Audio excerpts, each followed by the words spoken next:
Hi everyone, it's Lennon here, and in this video, we will explore about forecasting and its types. Every day, managers make decisions without knowing what will happen in the future. Inventory is ordered though no one knows what sales will be, new equipment is purchased though no one knows the demand for products, and investments are made although no one knows what profits will be. Managers are always trying to reduce this uncertainty and to make better estimates of what will happen in the future. Accomplishing this is the main purpose of forecasting. There are many ways to forecast the future. In numerous firms, especially smaller ones, the entire process is subjective, involving seat-of-the-pants methods, intuition, and years of experience. There are also many quantitative forecasting models, such as moving averages, exponential smoothing, trend projections, and least squares regression analysis. The following steps can help in the development of a forecasting system. 8 steps to forecasting. 1. Determine the use of the forecast.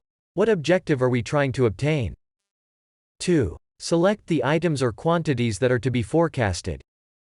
3. Determine the time horizon of the forecast. Is it 1 to 30 days, short term, 1 month to 1 year, medium term, or more than 1 year, long term? 4. Select the forecasting model or models. 5. Gather the data or information needed to make the forecast. 6. Validate the forecasting model. 7. Make the forecast. 8. Implement the results.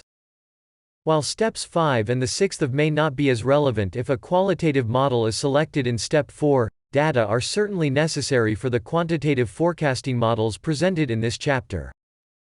These steps present a systematic way of initiating, designing, and implementing a forecasting system.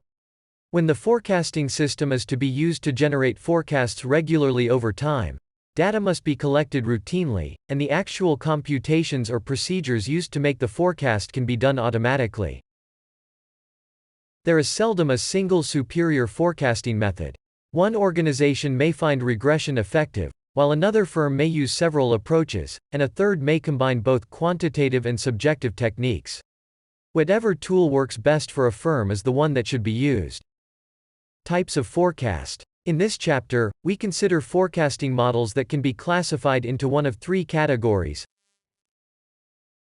qualitative models, time series methods,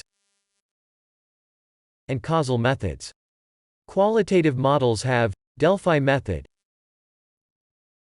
jury of executive opinion, Salesforce composite, and consumer market survey. Time series methods are moving averages, exponential smoothing, trend projections, and decomposition. Causal methods are regression analysis and multiple regression. Qualitative models. Whereas time series and causal models rely on quantitative data, qualitative models attempt to incorporate judgmental or subjective factors into the forecasting model. Opinions by experts, individual experiences and judgments, and other subjective factors may be considered. Qualitative models are especially useful when subjective factors are expected to be very important or when accurate quantitative data are difficult to obtain. Time series models. Time series models attempt to predict the future by using historical data. These models make the assumption that what happens in the future is a function of what has happened in the past. In other words, time series models look at what has happened over a period of time and use a series of past data to make a forecast. Thus, if we are forecasting weekly sales for lawnmowers, we use the past weekly sales for lawnmowers in making the forecast. The time series models we examine in this chapter are moving average, exponential smoothing, trend projections, and decomposition. Regression analysis can be used in trend projections and in one type of decomposition model. The primary emphasis of this chapter is time series forecasting. Causal models. Causal models incorporate the variables or factors that might influence the quantity being forecasted into the forecasting model.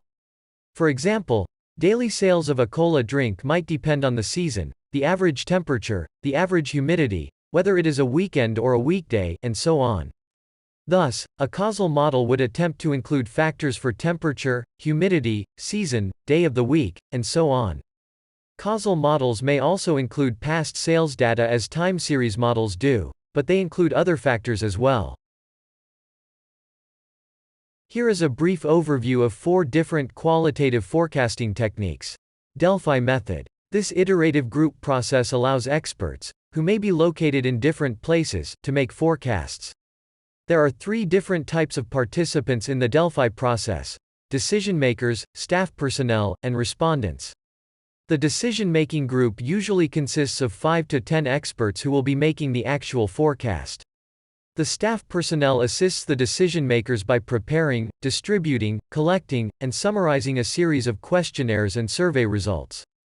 The respondents are a group of people whose judgments are valued and are being sought. This group provides inputs to the decision-makers before the forecast is made. Jury of executive opinion. This method takes the opinions of a small group of high-level managers, often in combination with statistical models, and results in a group estimate of demand. Sales force composite. In this approach, each salesperson estimates what sales will be in his or her region. These forecasts are reviewed to ensure that they are realistic and are then combined at the district and national levels to reach an overall forecast. Consumer market survey. This method solicits input from customers or potential customers regarding their future purchasing plans. It can help not only in preparing a forecast but also in improving product design and planning for new products. In conclusion, forecasting gives visibility into data, allowing businesses or even anyone to adjust and adapt to future predictions by optimizing resources. There are various tools that enhance one's ability to gain information as well as have an overview of how operations, processes, budget and more are running currently and what should be changed and/or improved in order to reach future goals and opportunities. That's it for me. Thank you. Until next time.